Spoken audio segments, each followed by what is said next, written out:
Um aumento de riqueza e poder que deixa a gente tonto, mas que fica totalmente nas mãos de quem já tem.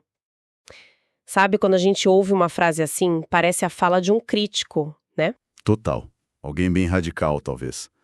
Mas o chocante é que quem disse isso foi William Gladstone, o ministro da Fazenda britânico, em 1863, no meio do parlamento. Pois é. E essa fala dele é o ponto de partida perfeito para a nossa conversa de hoje.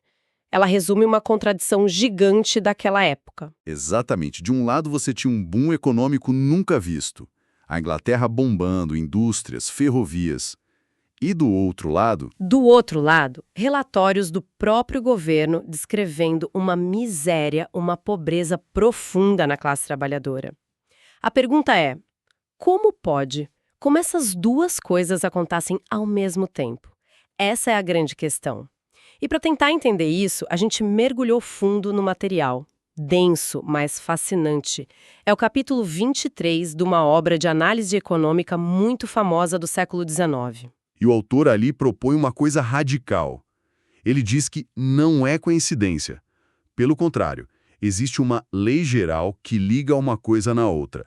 O acúmulo de riqueza aqui, com o acúmulo de pobreza ali. Isso. E a nossa missão aqui é justamente desvendar esse argumento.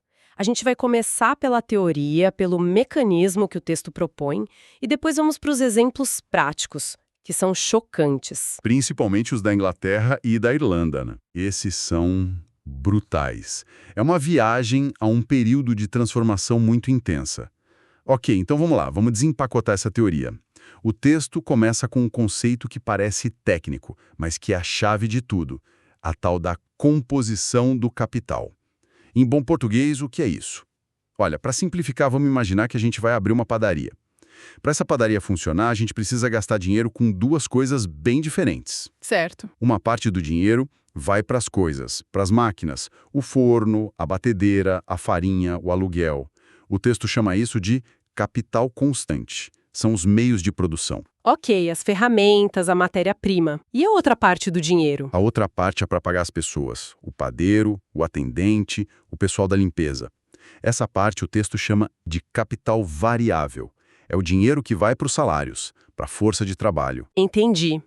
Capital constante são as coisas. Isso. Capital variável são as pessoas. E a sacada tá onde? A sacada, o ponto central do argumento todo, está na proporção entre esses dois. O autor chama isso de composição orgânica. E o que ele diz é que, com o avanço da tecnologia, essa proporção muda. E muda muito. Como assim? Para produzir mais pão e mais rápido, o dono da padaria investe num forno melhor, mais moderno, numa batedeira industrial, ou seja, o capital constante, o das máquinas, cresce muito. E é aí que a coisa fica contraintuitiva, porque esse investimento em máquinas cresce muito, mas muito mais rápido do que o investimento em pessoas. Qual a consequência disso para o trabalhador? A consequência é a espinha dorsal do argumento. Mesmo que o capital total da padaria ou da sociedade inteira esteja crescendo, a demanda por trabalhadores cresce num ritmo cada vez menor. Ah, O forno novo, superpotente, talvez precise de só um padeiro para fazer o trabalho que antes precisava de 3. Ou seja, o capital precisa, proporcionalmente, de menos gente para gerar mais riqueza. então peraí. O mesmo avanço que gera mais riqueza, que é bom, é o que ao mesmo tempo torna as pessoas em termos relativos menos necessárias para o processo. Exatamente. E é isso que o autor chama de superpopulação relativa. Ou, usando o termo que ficou mais famoso, exército industrial de reserva. É fundamental entender isso, né? Não é que tem gente demais no mundo. Não, de jeito nenhum. Sobra gente em relação à necessidade imediata do capital para gerar lucro.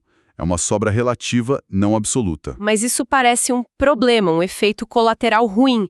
Só que o texto argumenta que não é um acidente, né?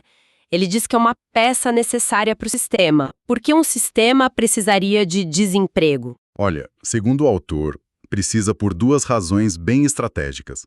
A primeira é para controlar os salários. Ah, claro. Se um trabalhador empregado pede um aumento, o chefe pode simplesmente pensar: bom, Tem uma fila de gente lá fora querendo trabalhar pelo salário atual. Essa concorrência segura os salários. É a lei da oferta e da procura, só que aplicada ao trabalho. Faz todo sentido. E a segunda razão? A segunda é a flexibilidade. Pensa na velocidade da Revolução Industrial. De repente, surge a necessidade de construir uma ferrovia gigante ou uma nova mina de carvão. De onde você tira milhares de trabalhadores de uma vez? Desse exército de reserva. Exato. Ele pode ser mobilizado muito rápido para esses grandes projetos, sem parar as outras indústrias. Funciona como um pulmão, sabe? Que infla e desinfla conforme o ciclo econômico precisa. Entendi.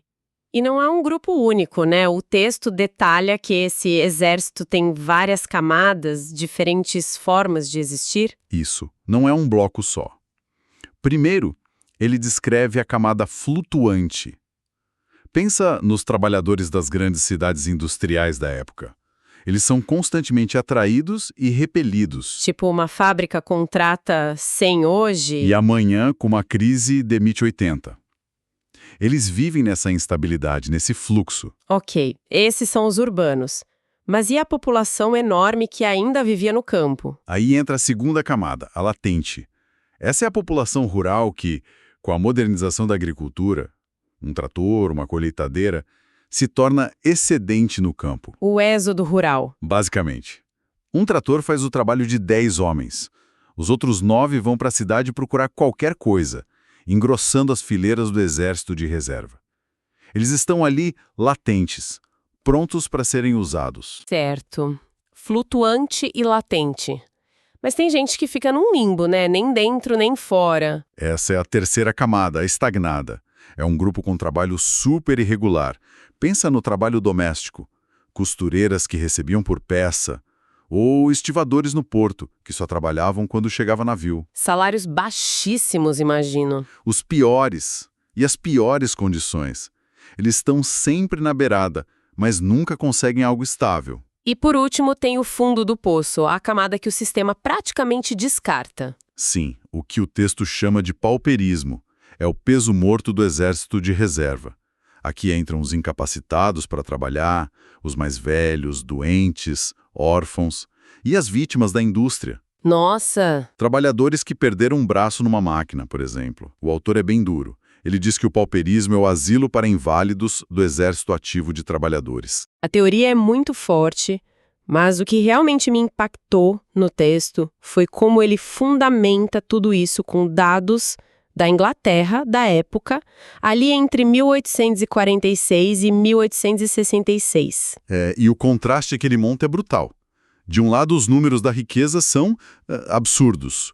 Comércio exterior triplica. Produção de carvão dispara.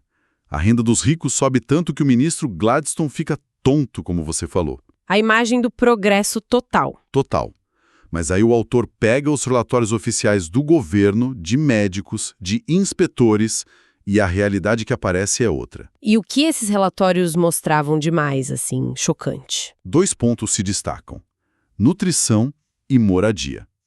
Na nutrição, o governo contratou um médico, o Dr. Smith, para investigar a dieta dos mais pobres. A conclusão oficial foi que a alimentação de categorias inteiras de trabalhadores, tecelões, sapateiros, estava abaixo do mínimo. Abaixo do mínimo para quê? Abaixo do mínimo necessário para evitar doenças causadas pela inanição. Inanição. Peraí, a gente está falando da maior potência econômica do planeta, no auge do seu poder, e o relatório do governo usa a palavra inanição para descrever a dieta dos trabalhadores. É exatamente esse o choque que o texto quer causar. E fica pior. A pesquisa do Dr. Smith mostra um dado que é inacreditável. A dieta do trabalhador do campo, o livre, era em média pior do que o de prisioneiros. Não. Pior que a de prisioneiros condenados a trabalhos forçados. Na prática, o sistema tratava melhor um criminoso do que um trabalhador. Isso é estarrecedor. E a moradia? A gente imagina aquelas cidades crescendo, prédios subindo. É aí que vem outra descoberta contra-intuitiva do texto, baseada nos relatórios de outro médico, o Dr. Hunter.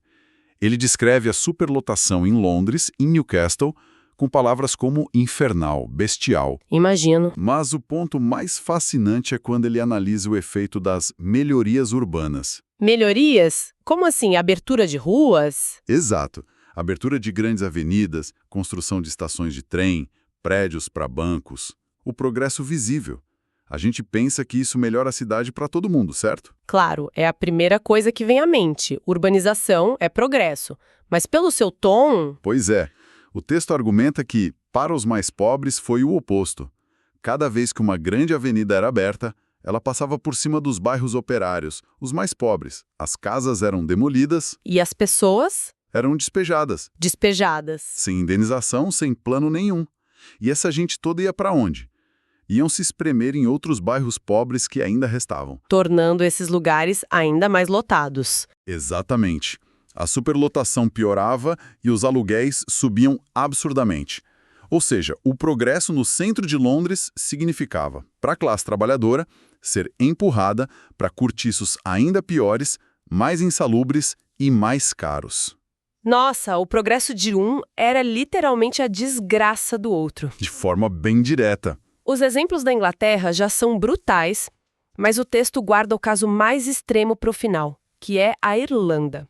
Ali o argumento chega num nível que a gente quase não acredita. Sem dúvida. A Irlanda é o laboratório perfeito e mais trágico dessa lei. Os números são assustadores.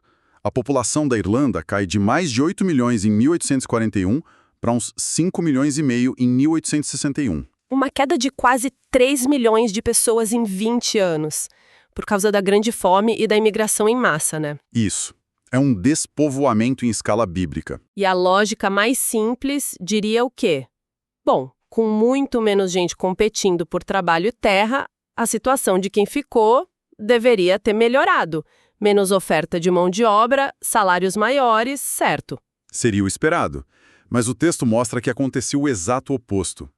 E a chave para entender isso é que, ao mesmo tempo em que as pessoas sumiam, estava rolando uma revolução na agricultura. Que revolução! Os grandes donos de terra ingleses viram que era muito mais lucrativo parar de arrendar lotes para os irlandeses plantarem batata e transformar tudo em pasto.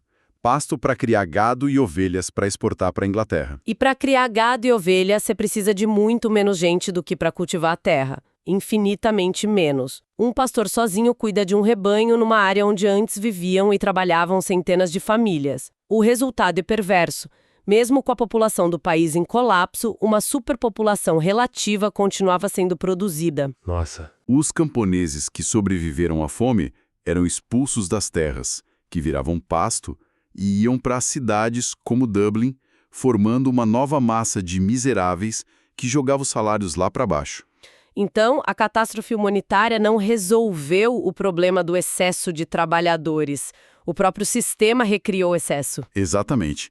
E o texto fecha essa análise com uma imagem poderosíssima. É uma frase que conecta os dois lados do Atlântico. Diz que a acumulação da renda na Irlanda andava de mãos dadas com a acumulação de irlandeses na América. Uau!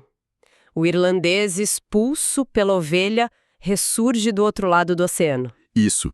Ressurge como o proletário que vai construir as ferrovias e as cidades dos Estados Unidos. Uau! Então, depois de tudo isso, qual é a grande ideia que fica? A gente analisou um texto do século XIX, mas o argumento dele é provocador. Ele diz que a riqueza não só acontece junto com a pobreza no outro. Uma coisa causa a outra. Isso. E o fascinante é o mecanismo que ele propõe para isso. A ideia de que o próprio avanço da produtividade, que deveria beneficiar todo mundo, acaba, nesse contexto, tornando o trabalho humano proporcionalmente menos necessário. O que cria essa reserva de trabalhadores... Que, por sua vez, disciplina quem está empregado e garante que a acumulação continue. Os exemplos da Inglaterra e da Irlanda não são só histórias tristes. Eles são apresentados como a prova histórica viva dessa tese. É uma análise que descreve um mundo onde o progresso para alguns parece estar, por definição, amarrado à insegurança para muitos outros. E isso, claro, me leva a uma pergunta para a gente refletir olhando para hoje. Em que medida esses mecanismos descritos lá no século XIX sobre tecnologia substituindo o trabalho e criando um excedente de pessoas... Em que medida isso ainda ressoa nas discussões que a gente tem hoje sobre automação, inteligência artificial, o futuro do emprego e a desigualdade no mundo?